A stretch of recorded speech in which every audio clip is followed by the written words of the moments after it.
Blue Coal presents The Shadow, the man of mystery who strikes terror in the very souls of sharpsters, lawbreakers, and criminals.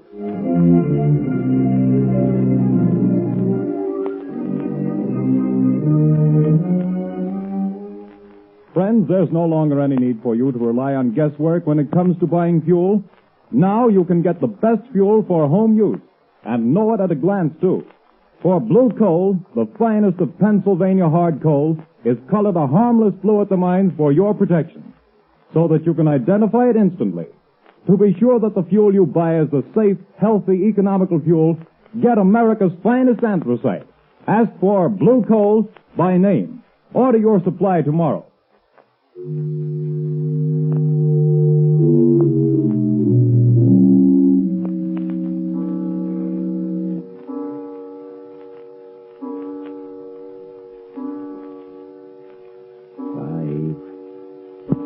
Arthur, don't. 7, Please.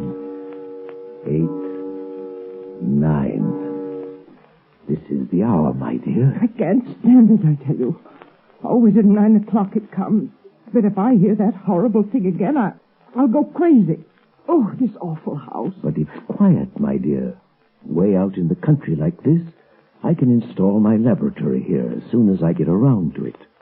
As for these strange sounds, well, haunted houses have always fascinated me. I've always wanted to meet a ghost, shake hands with him, invite him to tea. Stop talking like that. It's serious. Oh, I've tried to stand it for your sake, Arthur, but I don't know how much longer. My heart isn't strong, and I... Hear it? But that's only the wind, isn't it? No. It always starts like that. You know it does. Don't move. Listen. Arthur, it's coming. It's coming. It's coming. A ghost, eh? Well, we'll see. I'll meet him this time. I'll meet him halfway, too. Stop. Stop. Come. We'll both meet him. Give me your hand. No. Carolyn. Carolyn, it stopped. Can't you hear me? Goodness me. Has the shock killed her? No, her heart still beats. She's only fainted again. Just pass out there.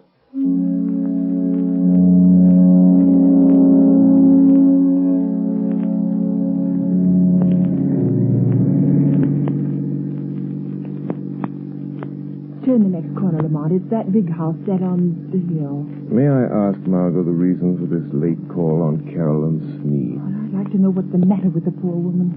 I got an awful shock when I saw her in town last week. She looks positively haggard. I never saw such a change come over a person. Married life may not agree with her. She was a spinster for close to 40 years, wasn't she? I know, but I think she was foolish.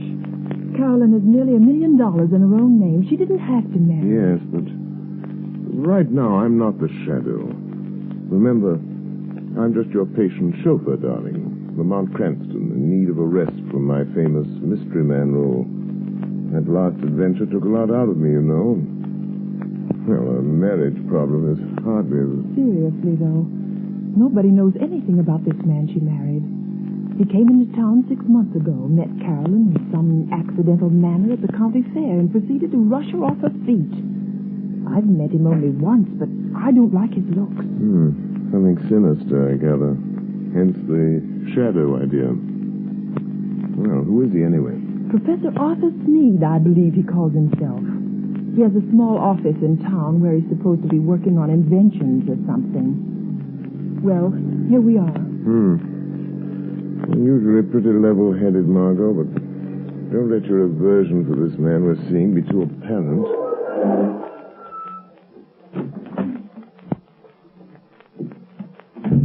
Dreary place, isn't it?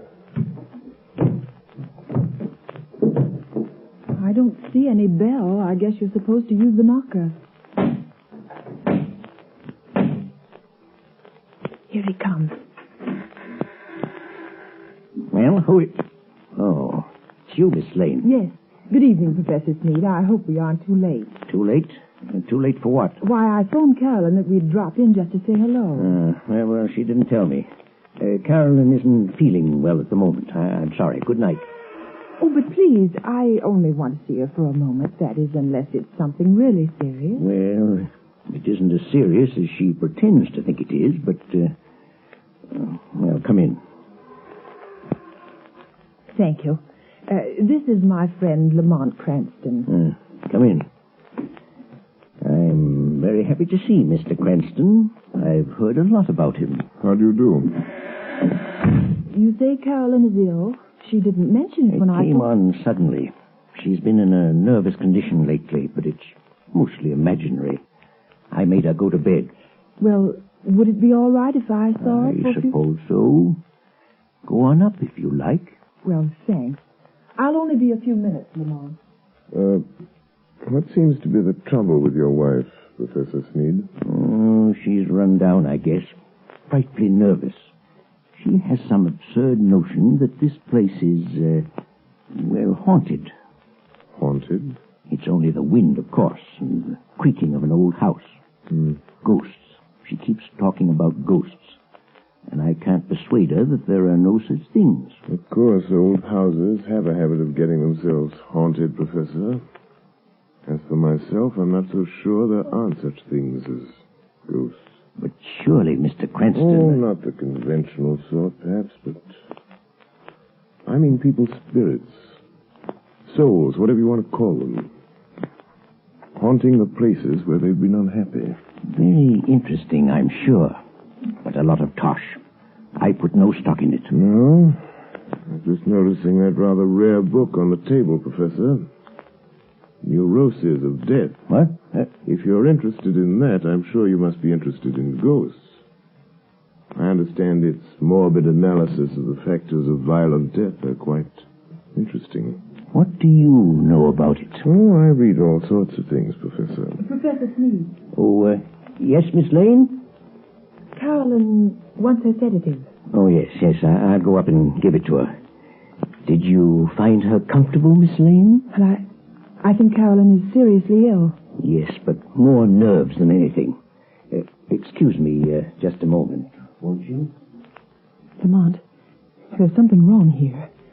I was afraid there was. I don't know what it is, but it's something terrible. What's the matter with Carolyn? Well, she hardly recognized me, and she talks like one in a trance, as though she were in the grip of some deadly fear. When I suggested sending the doctor over, she shook her head, but I'm going to just the same. I can't help feeling it's that man, her husband. Yes, he isn't very pleasant, is he? His skin has an odd pallor. You see it on men who spent some time in prison. There are many little traits of his behavior that interest me as a psychologist. A remarkable man. But you don't know... I don't know. But I think we'll investigate this more or less formally, Margot. I'll visit the professor tomorrow at his office in town. If there are ghosts involved here, perhaps the shadow can bring them to light.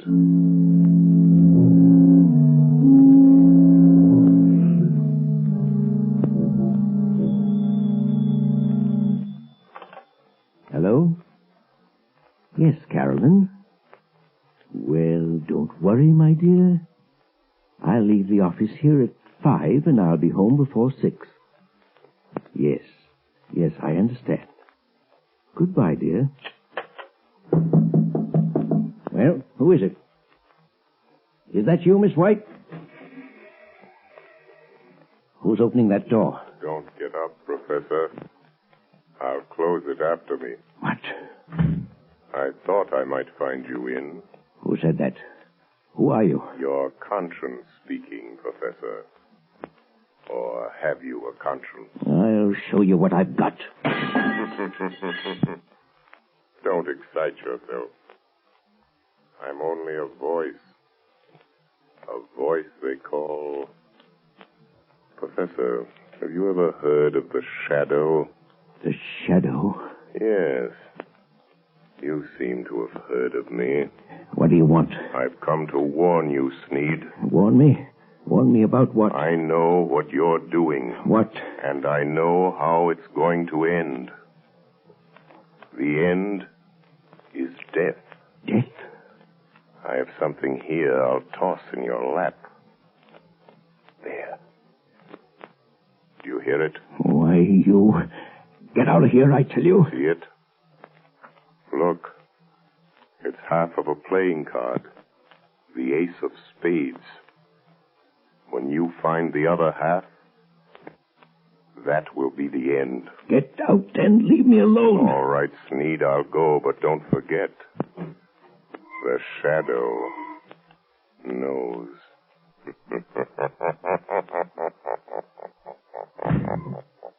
Trying to frighten me with his tricks.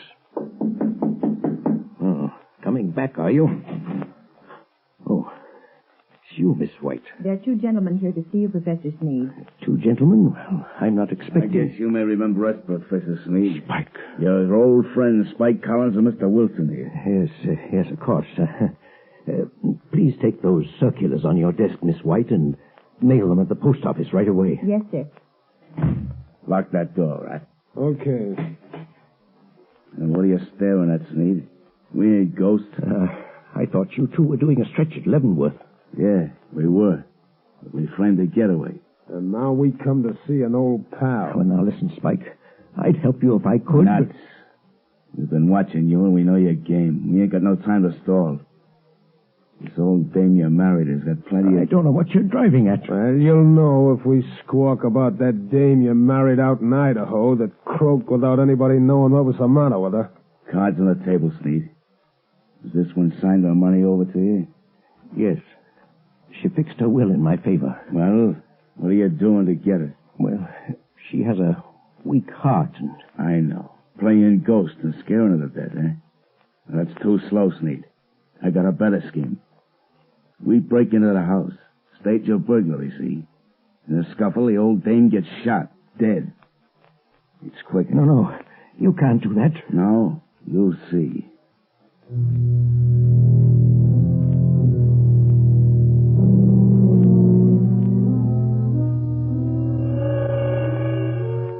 Spike Collins. Spike Collins. Wake up. Spike Collins. What? Who's that? Just a voice, Collins. The voice of your own thoughts, coming to warn you. No one but you can hear me. Your friend's need is going to double-cross you tonight. Sneed is going to double-cross you. It's your move. Be there to prevent him. Be there in time. 6 o'clock.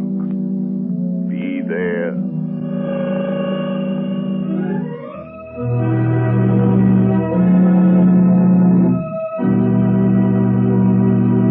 The Shadow will return in just a few moments. While we're waiting, ladies and gentlemen, I want to tell you about the ever-increasing popularity of Blue Coal, America's finest anthracite. Blue Coal is winning new friends every day among New England housewives. They not only like the superior heat of Blue Coal, but they find that it simplifies housekeeping. This is because Blue Coal is so clean. It burns completely and does not send any particles of unburned carbon through the house to be deposited on furniture or woodwork. The drudgery of daily cleaning is reduced to a minimum with this clean fuel.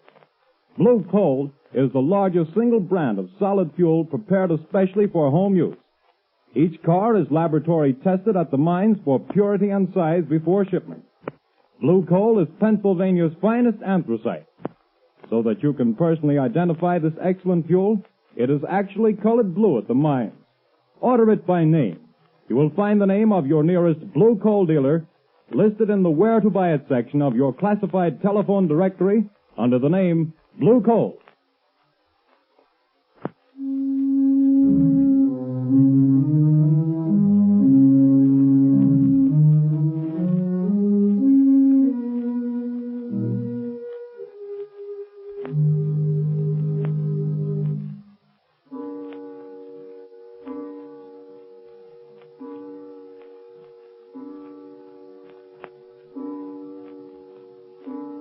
Are you comfortable in that chair, Carolyn? Yes, thank you, Margaret, dear.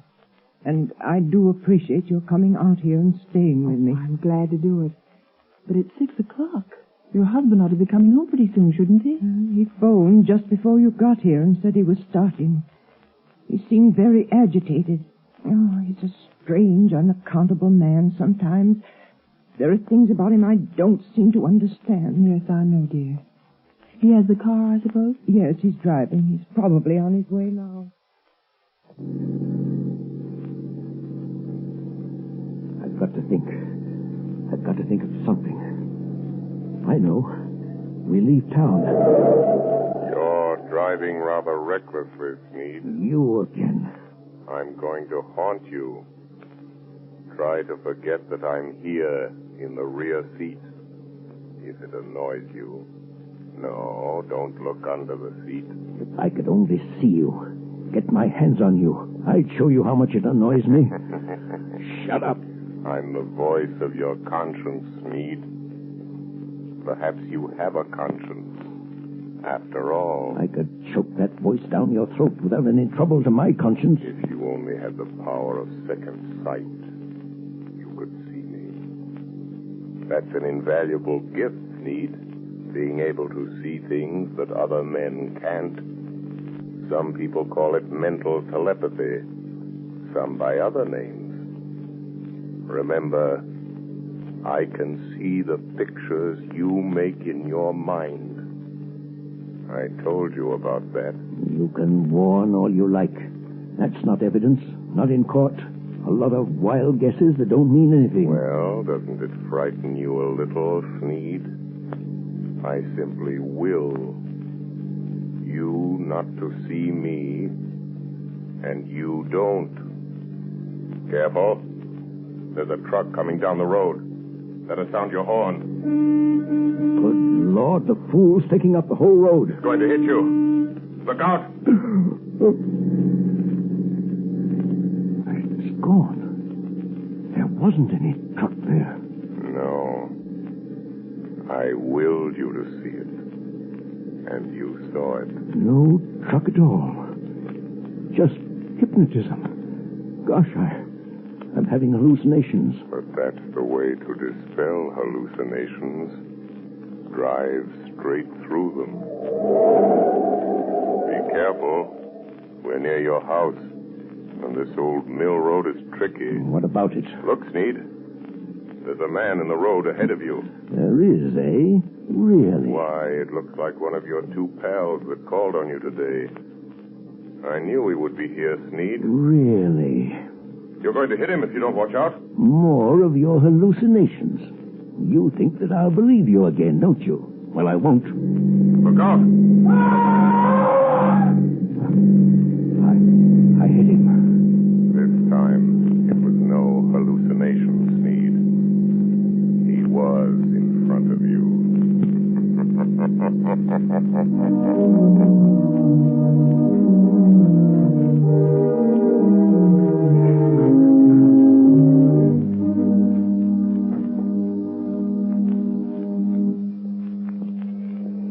Morning papers!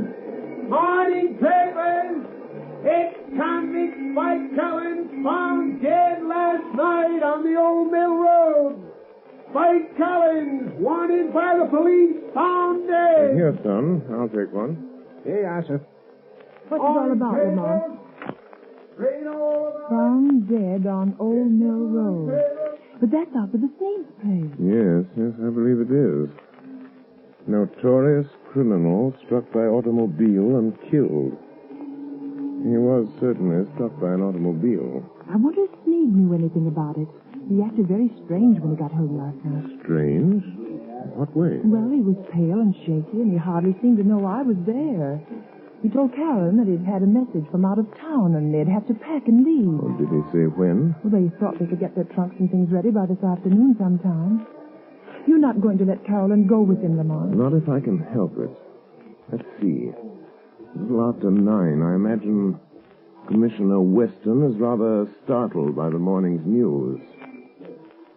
I think I'll have a word with Commissioner Weston.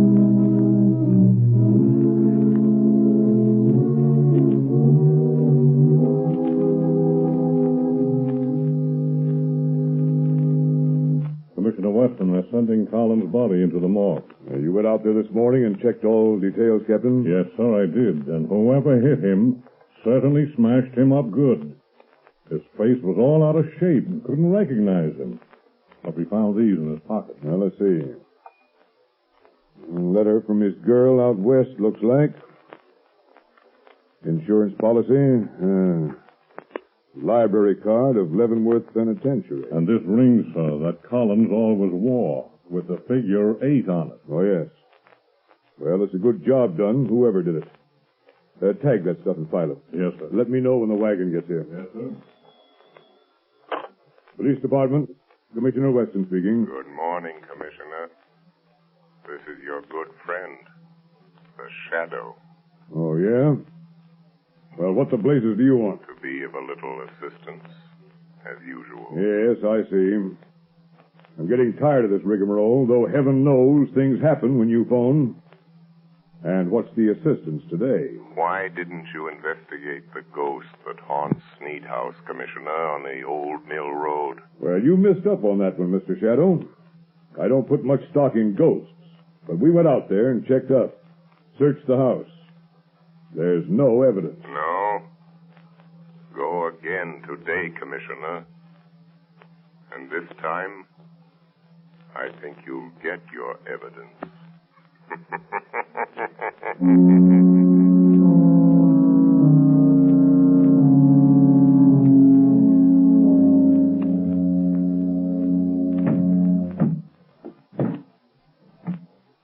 Is that the last drunk, Arthur? Yes. The expressman won't be here until 4. Another hour yet.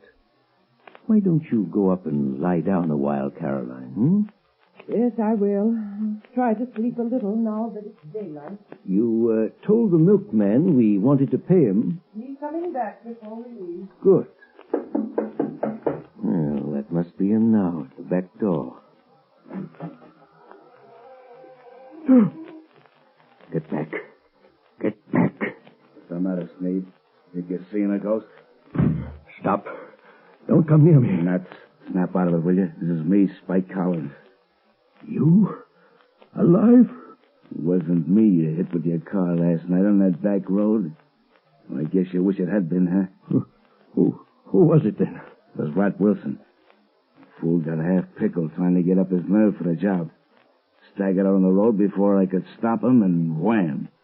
It was all over. Wilson, eh? So there was my chance, see? Him and me about the same size, his face and hands all smashed flat. I put my stuff in his pockets, my ring and what was left of his finger. There I was, dead. And all that time you was giving me the double cross. And maybe I am a ghost, but I can still deal with you, Sneed. Who is it, Arthur? Just a minute, Carolyn. Now listen, Spike. There's only one way to see this thing through. You and I have got to stick together. The Shadow is after us both. We've got to get out together, away from this Shadow. Don't kid me anymore about the Shadow. You see this cat? I'm here on business and I'm going through with it. Put the old lady out of her misery. Good Lord. What's the matter? There. On the table. Nothing but a torn playing card. The ace of spades, or half of it. You've got to stop it, Spike. You've got to stop. Arthur, what's the matter? Who's this man? Carolyn, this is a friend of mine. Friend? Sure, a friend. But I don't understand. The pistol, Yeah, that's my way of doing business, lady. Your husband does it different. He's been scaring you to death, ain't he? Making you think the place was haunted. You know how he always does it? Stop it, Spike. He used to be an electrician, see? He rigs up a sort of electric sound box with a remote control switch. He usually puts the switch over here by the door. Yeah, here it is. What's it all about, Arthur? The ace of spades. The end. Death. When he turns the switch, you hear the ghost dance. All you have to do is turn this knob. That's the way it works, lady. But I hear it. Arthur, I hear it. Turn that thing off, you idiot. What? I haven't turned it on. You haven't. Then what's making those sounds? I am. What's that? It's him. He's come. A shadow. I am coming up these cellar stairs. I will enter and stand beside you. Where is he? Stand back or I'll shoot. When I enter, I will touch one of you on the shoulder. Stop him. Stop him. And that one will die. Open over there. It's the cops. Come here, Sneed. It's a plant. You called in the cops. No, don't shoot, Spike. The jig is up. You can have the bullet I was going to give your wife, you double-crossing skunk. Oh, you killed him. Come on, here we are. Go through that side room, boys. Okay. Stick him up. I got him. Now stand still around. Break your arm. Now, hand over that gat. All right. I'm through. You win. Spike Collins. Spike Collins? I thought he was... He's a fool. I thought you... Say, what is this? Who was that guy that got killed over here last night? Come clean, Collins. Whoever it was, I didn't do it. Who's that? Where are you? Don't be alarmed. I am here behind you, in the shadow. Oh. So you're here, Shadow, eh? Maybe you know who got killed here last night. The man killed last night, Commissioner, is a ghost. Oh, yeah? There are now 2 ghosts in this little adventure. Mr. Collins will probably make the 3rd. You really should believe in ghosts now, Commissioner. And in shadows.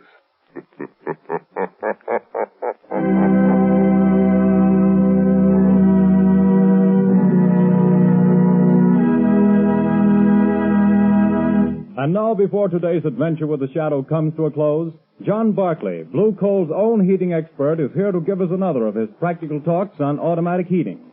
Ladies and gentlemen, Mr. Barclay. Good evening, friends.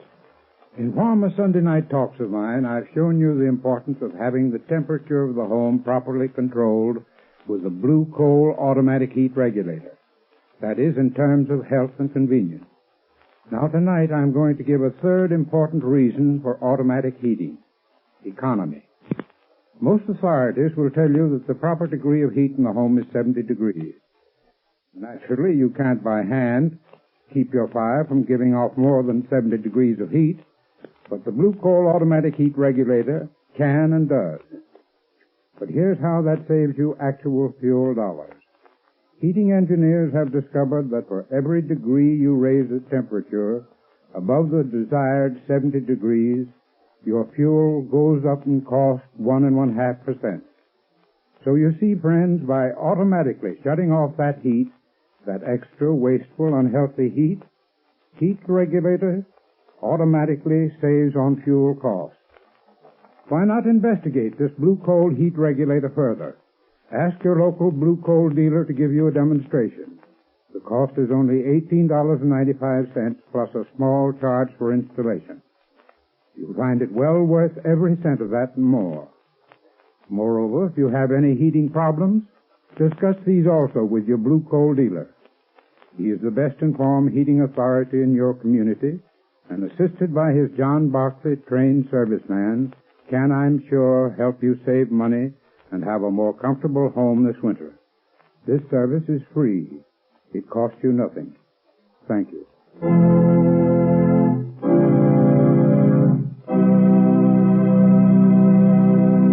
The Shadow adventure you have just heard is copyrighted by the Shadow magazine. The characters in this story are entirely fictitious. Any similarity to persons living or dead is purely coincidental.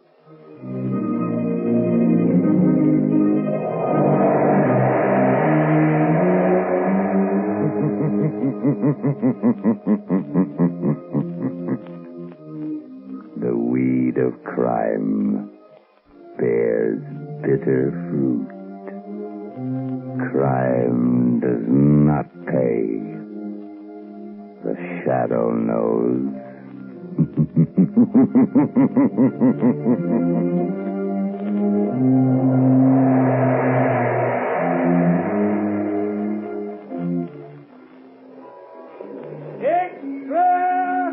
Extra! Hear all about it! Next week, same time, same station. The Shadow's latest adventure. Extra!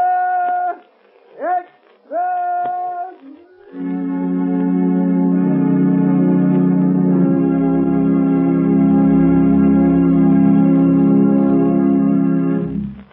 Your announcer, Arthur Whiteside.